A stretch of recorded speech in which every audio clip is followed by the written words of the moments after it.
الحمد لله نحمده ونستعينه ونستغفره ونستهديه ونعوذ بالله من شرور أنفسنا ومن سيئات أعمالنا من يهده الله فلا مضل له ومن يضلل فلا مرشد له وأشهد أن لا إله إلا الله وحده لا شريك له وأشهد أن محمدا عبده ورسوله اللهم أصل وسلم على أشرف الأنبياء والمرسلين نبينا محمد وعلى آله وأصحابه ومن تبعهم بإحسان إلى يوم الدين وبعد الله نفرندرoj për ti falë dhe ndihmë kërkoj. Dëshmoj se nuk I takon adhurim askujt me drejt përveç Allah dhe se Muhamedi është rob I dërguar I Tij. Paqja dhe mëshira Allah qofshin mbi të, mbi familjen e tij, mbi shokët e tij dhe mbi të gjithë ata që përcjellin me të mira deri ditën e Kiametit. Dunjoja është vend kalim I shkurtër kurse ahireti është vend qëndrim I gjatë. Sot ka vepra e nuk ka llogari, kurse të nesërmen do të ketë llogari e nuk ka mundësi për vepra. Çdo ditë dhe çdo natë që ne e kalojmë, realisht paksohet jeta jonë edhe paksohen vitet e tona dhe sa më tepër afrohemi për tek Allah Zogjel dhe te përfundimi I xhelit. Secili prej neve duhet ta pyesë veten e tij, një pyetje e sinqertë. Çfarë ofrova unë për jetën time? Jetën time reale, jetën time e cila do të jetë e përhershme në vendbanimin e përhershëm. Allah Zogjel thot: "Ja yuhalladhina amanu ittaqullah." O ju besimtar, keni frikë Allahut. Ittaqullaha wal tanzur nafsun ma qaddamat li ghadin wattaqullah. Keni frikë Allahut dhe shikoni se çfarë keni përgatit për të nesërmen e tuaj. Dhe përsëri thot Allahu, keni frikë Allahut. Inna Allaha khabirun bima ta'malun. Allah Zogjel e di me të vërtetë se ju çfarë veproni. Normalisht që nëse besimtari ndalet pak edhe mendon, edhe logjikon, edhe mediton, e kupton se realisht është një projekt I cili njihet si projekti themelor në jetën e tij. Ky projekt është projekti I adhurimit të Allahut Azza wa Jall. Ky projekt është projekti bazë, themel, që secili prej neve duhet që të realizojë para se të nisë drejt Allahut Azza wa Jall. Për hir të këtij projekti Allahu Azza wa Jall I krijoi krijesat. Jo vetëm se xhinat, jo vetëm se njerëzit, po I krijoi edhe xhinat. Allahu Azza wa Jall thotë: "Wa ma khalaqtul jinna wal insa illa liya'budun." Nuk I krijuar njerëzit dhe xhinat përpos që të më adhurojnë. Nëse dikujt I jepet mbarësi që të përfshihet në këtë projekt edhe të realizojë këtë projekt, me të vërtetë Allahu Azza wa Jall ja ka dashur mirën atij dhe ai do ta marrë sigurinë në dunjë dhe shpëtimin në ahiretin e Allahut Azza wa Jall. Ashtu siç thot Allahu Azza wa Jall: "Innal ladhina qalu rabbuna Allahu thumma istaqamu fala khawfun alayhim wala hum yahzanun." Allahu tha, ata që thonë që Zoti ynë është Allahu edhe pastaj përqendrohen atë rrugë, do thot ata që thonë që ne kemi për Zot Allahun dhe ne e adhurojmë vetëm se Allahun dhe nuk I përshkruajmë atij asnjë ortak në rrugtimin ton, ata do të jenë të përqendruar në këtë rrugë, për ta nuk ka frikë dhe nuk ka pikëllim. Çfarë frikë dhe çfarë pikëllimi? Frikë nga çdo ballafaqim që e ka në dunjë me çdo vështirësi. Frikë e cila e përjeton secili I cili nuk e adhuron Allahun Azza wa Jall, e ky nuk e përjeton atë, përkundrazi ndjen siguri edhe ndjen rahati dhe po ashtu kur do të vijë momenti që ato dorëzon shpirtin Allahut Azza wa Jall, atëherë kur melek vinë, ndjen siguri edhe ndjen rahati, për shkak se e di që është munduar të adhurojë Zotin e tij, edhe e di se pas asaj do të vijë diçka e cila është më e mirë sepse ky është premtimi I Allahut Azza wa Jall. Dhe po ashtu pikëllim për familjen e tij që lë mbrapa tij, sepse normalisht secili është I lidhur për familjen e tij, e pastaj I shkon ndërmend atij se çfarë do ndodh me ta dhe si do të jetojnë ata dhe prej ku do të ushqejnë ata e kështu me radhë. E Allahu Azza wa Jall I asiguron këtë gjë. Thot ti mos ke as frikë, edhe mos ke as pikëllim, për shkak se ti ke qenë I përqendruar në këtë projekt madhështor, që ke kuptuar realitetin e tij dhe ke dashur që të qëndrosh I përqendruar në këtë rrugë. Dhe thot Allahu Azza wa Jall: "Ulaika ashabul jannati khalidin fiha jazaan bima kanu ya'malun." Për ta ka xheneti të Allahut Azza wa Jall ku do të qenë përgjithmonë shkaku I shpërblimeve të mëdha që ata I morën sepse punuan në këtë dunjë. Pas këtij projekti madhështor vijnë pastaj projektet e tua personale që ndalidhen me ty.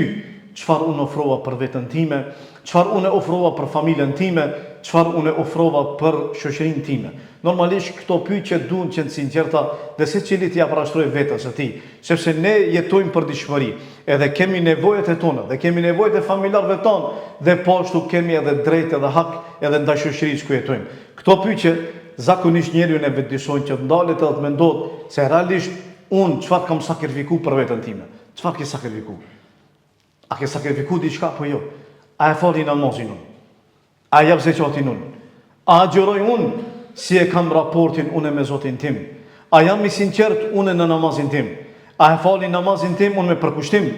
A e fali unë namazin tim me përulje? A jam i sinqert kur e jap zekatin tim? A jam i sinqert unë kur jap sadakon time? Apo e jep që njerëzit të përfolin edhe të thonë që unë jap sadaka? A jam unë i drejt me familjen time? A jam unë i drejt me familjen mi?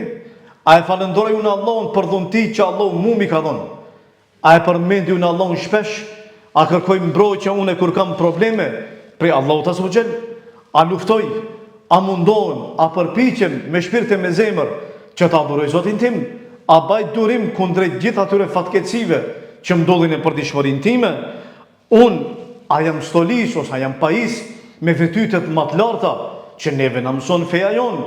Unë a jam mundu që ta largoj një vesë në jetën time, sepse njeriu ka shumë vese, edhe në esencë ato vese janë si një lloj bombe e cila për çdo moment pritet që të eksplodojë në shpirtin e tij ose në mendjen e tij. A jam munduar që t'i largoj ato që më shaktoj probleme? A janë musliman të ratë? A janë musliman të ratë prej meje, prej dorës ime, prej gjuhës ime, prej veprimeve të mia? Unë a jam i dobishëm për shoqin ku jetoj? Sa kam punu, sa jam angazhu dhe sa jam mundu që të jem dobinë e tyre? Gjitha këto pyetje, nëse ti ndalesh edhe pak i mendon, edhe realisht ndalesh, mendon, edhe i shikon, edhe i shënon, edhe i shkruan secilën prej tyre se ku ke qenë i suksesshëm, edhe ku ke dështu. Kjo padyshim që ka përmendit e ti, ka përmendit që të punosh edhe më tepër dhe ti përmirësosh gabimet e tua. Mirë, po këto pyetje duhen qenë sinqerta. Unë e kam dorëzu amanetin, e kam ruajtur fshesin, e kam respektuar marrëveshjen, e kam respektuar shokun, e kam dhënë një bosjeshe vllave tim musliman me sinqeritet. Gjitha esenca, baza që neve na mungon, ku është? Esenca është baza te sinqeriteti. Kjo është ajo që neve zakonisht na mungon. Ne kemi vepra po pa përqet. Kemi punë, po nuk shifen gjurmë, nuk shifen rezultatet. A realisht e jo që çka është? E jo që është që ti të mundohesh ta lësh një gjurmë në këtë dunjë që ti sot e përjeton edhe jeton. Një gjurmë që nesër do të mbetet për ty. Ti ka mundësi me jetu shumë vite në këtë dunjë. Po nesër kur ndrosh jetë, askush nuk njeh. Mbetesh i panjohur në histori. Askush nesër edhe varri të humbën. Edhe emri dikun zhduket. Nuk e di askush për ty se ti ke jetu. Ama ka njerëzin e përdit i shohme dhe i lexojmë se kanë mbet në histori, kalon gjurmët e tyre ende sot e madit e ekzistojnë. Ndoshta kanë jetu pak, megjithatë gjurmët e tyre kanë mbet për gjatë. Ndoshta kanë jetu disa vite, mirë po veprimtaria e tyre është shumë e madhe. Sot e madit punohet, dhe sot e madit lexohet, dhe sot e madit mësohet me gjitha ato që ata i kanë shkruar. A nuk i merr lakmia atyre? A nuk dëshiron që edhe ti njëtën tënde me pas një gjurmë, edhe me pas një të mirë, që ti kush pas vdekjes tënde me bën një luqje për ty dhe me thonë, Allah është përblet, Allah e më shiroft, e ka më mirë. E normalisht kur ti e kupton këtë koncept, tjetës edhe vetëdijsosh, atëherë ke për me pas që edhe veprat e tua kanë me qenë më ndryshe. E këto nuk ka mundësi për me realizu vetëm se ti kur e kupton esencën e krijimit tënd, çat projektin e madh fillimisht që është. E para, e dyta, pas asaj ta kuptosh se ti ke projektet e tua që ndalidhen me ty, me veten tënde, me familjen tënde dhe me shoqërinë ku jeton. Nuk ka shëmbyr që ti t'jesh ai i cili çdo herë do të dëshiron që të shfaqesh për diçka. Qëllimi këtu është diçka tjetër. Qëllimi është që ti me lën një gjurmë. Me lën një gjurmë e cila është e dobishme dhe ke me marr me vete. Një shenjë që e le dhe aludon për ty pas vdekjes tënde. Këtë shenjë e realisht kush përfiton prej saj?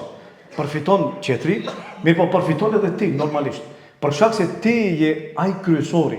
Është e vërtetë se ti bën mirë, mirë po realisht dobia kryesore kthehet te ti. Shumica e njerëzve sot keni dëgjuar nuk bëjnë vepra të mira për shkak se thotë, nëse unë i bëj atë mirë, ai më nuk më kthen me të mirë. Ky rregull nuk është i saktë, nuk është i drejtë. Për shkak se ti e ke një marrëveshje me Zotin tënd. Kjo marrëveshje është që ti me adhuruar dhe me punu vepra të mira, me ofru Allahu të zgjidh. Nëse ti mundosh për me realizu këto, atëherë me lenë Allahu në hec, pavarësisht njerëzit atë falënderojnë apo jo. Njerëzit nuk janë falënderues, harrojnë, neglizhojnë. Mirë po te Zoti yt nuk ka mundësi të hiqë asgjë. Çdo gjë shkruhet, shënohet dhe ditën e Kiametit ke për me pa me lenë Allah. Sa do që qetë vogël, ty mos interesoj ata atë falëndrojnë ajo. Ty le të interesoj ti a ke lënë një gjurmë apo nuk ke lënë një gjurmë. Këto projekte që i përmenda nuk janë të lehta. Normalisht i vetëm si një bosqeshje me Allah vllavi tan, sinqert. Ftyrën e tij është e rëndë sepse duhet të luftu me nefsin tan, se nefsi thot mos i fol. E ke një mos pajtim me ta. Momentin e parë që takohesh me ta mos pajtimi bie shkak që ti mos me përshëndetëm. Mesela mos flasim për me Allah një bosqeshje. E çka duhesh me bë? Ajo luftë që ti e bën me veten tënde me nefsin tënd, realisht është luftë reale. Edhe do shpërblesh për ta. E nëse arrin për me Allah çat bosqeshje, tjetër sinqert me lenë Allah atëre ke për me pa se sa e bereqeshme do të jetë. Gjitha këto projekte, edhe shumë projekte tjera, a kërkova falje, a u ktheva, a u pendova, a u ktheva Allahut, a realizova do të thotë një detyrim, a u largova për një ndalesë, janë projekte të shumta. Unë besoj që secili prej neve di mirë, po unë pse po e them projekt? Pse po e titulloj projekt? Për shkak se është projekt realisht, sikur sa ai që e bën projektin e dunjos, ta bëj një shtëpi, ta bëj një vetur, ta bëj këtë edhe këtë edhe këtë edhe ko projekt tjetër. Edhe ti ke dush me posën projekt tjetër që ndihmon për akiratin tan. Gjitha këto synime që besimtari realisht i ka, qëllimi i tij është të arrijë një synim kryesor. Ky synim kryesor është adhurimi Allahut dhe poshtu kënaqësia e tij. Nëse ti arrin për me fitu kënaqësinë e Allahut azza wa jall, atëherë nuk ka më mirë. Dëgjoni këtë fjalë që Allahu azza wa jall i thot në librin e tij. Thumma awrathna al-kitaba alladhina istafayna min ibadina. Ne u alam trashëgimi librin, Kur'anin, disa prej robërve tanë që ne i zgjedhëm. Dietarët e tefsirit thonë që për qëllim është libri, Kur'ani, kurse për robërit e zgjedhur janë ummeti i Muhamedit sallallahu alaihi wasallam. Do thotë që Allahu xhelalu ala trashëgimi atyre. Librin e Allahut që ata ta lexojnë, ta meditojnë dhe të punojnë me të. Pastaj thotë Allahu xhel. Feminhum zalimun li nafsi. Ka prej tyre që në mesin e tyre janë zullumçar. Zullumçar, qëllimi është që i bëjnë disa prej gjunaheve të mëdha dhe nuk i respektojnë disa prej detyrimeve. Thotë Allahu xhel pastaj wa minhum muqtasid, dhe ka prej tyre që janë mesatar. Mesatar qëllimi është ata që i respektojnë urdhat dhe largojnë ndalesave, po nuk kanë shumë nafile. S'ka mundësi për me bë më tepër, do thotë gjëra të cilat janë vullnetare. Wa minhum sabiqun bil khairati bi idhnillah. Dhe ka prej tyre të cilat janë të partë në punë të mira me lenë Allahut azza wa jall. Këto tri soj ose këta tri soj Allahu azza wa jall i përmendin në Kur'an, që këta tri soj janë pjesë e umetit Muhamedit sallallahu alaihi wasallam. Ka prej tyre që janë gjunaçar, i bajnë gjuna të mëdha, disa prej gjunave të mëdha, dhe nuk i respektojnë disa prej rregullave, po janë besimtar. Dhe shpresojnë faljen e Allahut azza wa jall. Dhe ka prej tyre që i respektojnë rregullat, i respektojnë urdhëresat edhe largon prej ndalesave. Dhe ka prej tyre që janë më dalluarit. E këta më dalluarit janë ata që i gjend partë në punë të mira, nuk diskutojnë. Nuk diskutojnë rreth asaj se unë është problem apo nuk është problem, a ma di dukush apo nuk ma di dukush, nuk ka lidhje, nuk i intereson. Qëllimi është thjesht ta kënaqë Zotin e tij. E tha Allahu azza wa jall, "Dhalika huwa al-fadlu al-kabir." Me vërtet, kjo është një mirësi shumë e madhe. Çfarë do të fitojnë këta? Allahu azza wa jall pastaj tha: "Jannatu adnin yadkhulunaha yuhallawna fiha min asawir min dhahabin wa lu'lu'a wa libasun fiha harir." وقالوا الحمد لله الذي أذهب عنا الحزن إن ربنا لغفور شكور. Allah azza wa jall tha këta do të hyjnë xhennetin e Allahut, xhennetin Adn. Ku ata do të vishen ose ata do stolisen me rrethorëzara prej arit e margaritarëve dhe rrobat e tyre do të jenë prej mondafshi. Dhe kur të hyjnë xhennetin e Allahut do thonë falënderimi i takon Allahut, i cili e largoi prej neve brengën, cilën brengë? Brengat e dunjos, lodhjet e dunjos, brengën e asaj se si do të atakojë Zotin e tij, pasi që hyjnë xhennetin e Allahut dhe i përjetojnë gjitha ato vështirësi, urën e siratit, edhe pastaj llogaridhënien, edhe gjitha ato stacione që kanë kaluar në falënderimi i takon Allahut që për neve e largoi brengën. Me të vërtetë Zoti ynë është që fal shumë dhe Zoti ynë është bujar. Elusa Allah që ta bën prej tyre. Wa qulu qawli hadha wastaghfirullaha li wa lakum walhamdulillahi rabbil alamin. Alhamdulillahi rabbil alamin wa salli wa sallim ala ashrafil anbiya'i wal mursalin wa ba'd. Jeta jon e realisht janë vetëm se disa frymorje që njeriu i merr. Çdo herë që njeriu e merr një frymorje, vetëm se paksohet nga jeta e tij dhe nga vitet e tij. I mençur është ai i cili llogarit veten e tij para se të vijë dita që të llogaritet. Ai që llogarit veten e tij në këtë dunjë do fitoj edhe do shpëtoj ditën e Kiametit. Kurse ai i cili qëndron neglizhent përballë llogaritjes vetes së tij, padyshim që ai do të dështoj edhe do gjej keqardhje ditën e Kiametit. Padyshim se e jona është që ne të mundohemi ta arrijmë atë e cila është e dobishme për ne. Vazhdimsi ta ripërtrim marrëdhënien tonë me Zotin tonë, marrëveshjen që ne ja kemi dhënë Allahut, se ne do ta adhurojmë dhe do të qëndrojmë në rrugën e tij. Kjo marrëveshje duhet që të ripërtrihet vazhdimsi. Kjo është një marrëveshje që esenca është që ja ke dhënë atij, po kjo marrëveshje nganjëherë zbehet, edhe robi harron edhe neglizhon. Prandaj duhet në vazhdimsi që robi ta ripërtrijë marrëveshjen e tij me Zotin e tij dhe t'i kthehet Allahut me sinqeritet dhe me pendim të sinqert. Prandaj thot Allah Azza wa Jall: "Wa tubu ila Allahi jami'an ayyuhal mu'minun la'allakum tuflihun." Pendoni te Allahu sinqerisht o ju besimtar, me qëllim që ju të shpëtoni. Kthehuni Allahut shkaqjet gjithë atyre gjunaheve dhe atyre veprave që ju i punoni, sepse nuk ka njeri i cili nuk gabon, mirë po megjithatë ai i cili njeh Zotin e tij dhe kërkon që t'i kthehet atij, padyshim që Allah ose do t'ja mundsoje atij.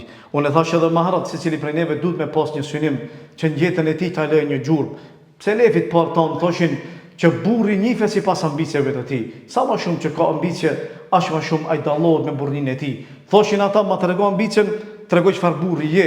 Nuk ishte sigur se sot ma tregoj sa pasuri ke ose çfarë pozitën bën që tregoj se kush je. Jo, te ata ishte më ndryshe. Ma tregoj ambicien, unë tregoj çfarë burri je. Te ata e shifnin si gjë e neveritshme e keqe një person i cili nuk punon, nuk angazhohet as për dunjon as për ahiretin e tij.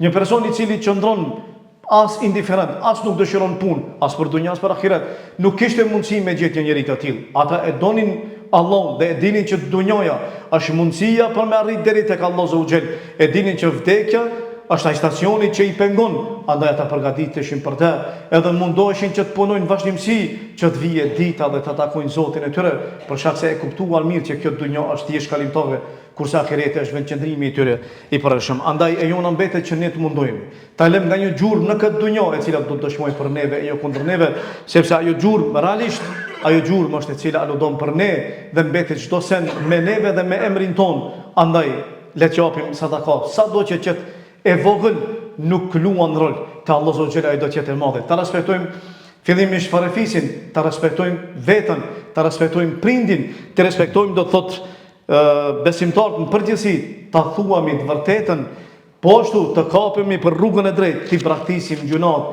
të kapemi për istighfarin, të lutemi për musliman që ata të udhëzohen edhe të mbarsohen, sepse me të vërtetë me udhëzimin e tyre atëherë do të përmirësohet edhe shoqëria, me përmirësimin e shoqërisë do të përmirësohet edhe ummeti. Nuk ka mundësi që të përmirësohet një shoqëri nëse nuk përmirësohet individi. Ne gjithë shpresojmë përmirësim edhe duam ndryshim, po ndryshimi duhet që të fillojë fillimisht prej neve vetë, e pastaj të kalojë te familjarët, e pastaj të kalojë te shoqëria, e kështu do të përmirësohet edhe ummeti me lenin Allah. Përndryshe, nëse ne themi që duhet përmirësim e nuk përmirësojmë, atëherë fjalët tona do mbeten bosh, fjalë që vetëm se pretendojnë pasherë nuk realizojnë, fjalë që vetëm mbeten shpresë, por jo realitet. Andaj le të kapemi me seriozitet para atë që njihet si përmirësimi i vetes, le të përmirësojmë raportet me Zotin, le të përmirësojmë raportet me shoqërinë ku jetojmë, le të bëhemi më të mirë, le ta kemi synim ta lëm një gjurmë në këtë dunjë e cila është gjurmë që aludon për neve se kemi bërë një punë të mirë, me qëllim që pas vdekjes son dikush të lutet e të thotë Allahu është përbleft, të Allahu ja lehtësoft, Allahu e fal, sepse me të vërtetë ky njeri është angazhuar dhe ka punu dhe ka lënë një gjurmë në këtë dunjë, e kështu le të mbetet emri unë të përmendet në dunjë para se të përmendet në ahiret. Wa qulu qawli hadha wa astaghfirullaha li wa lakum walhamdulillahi rabbil alamin wa aqimus salat.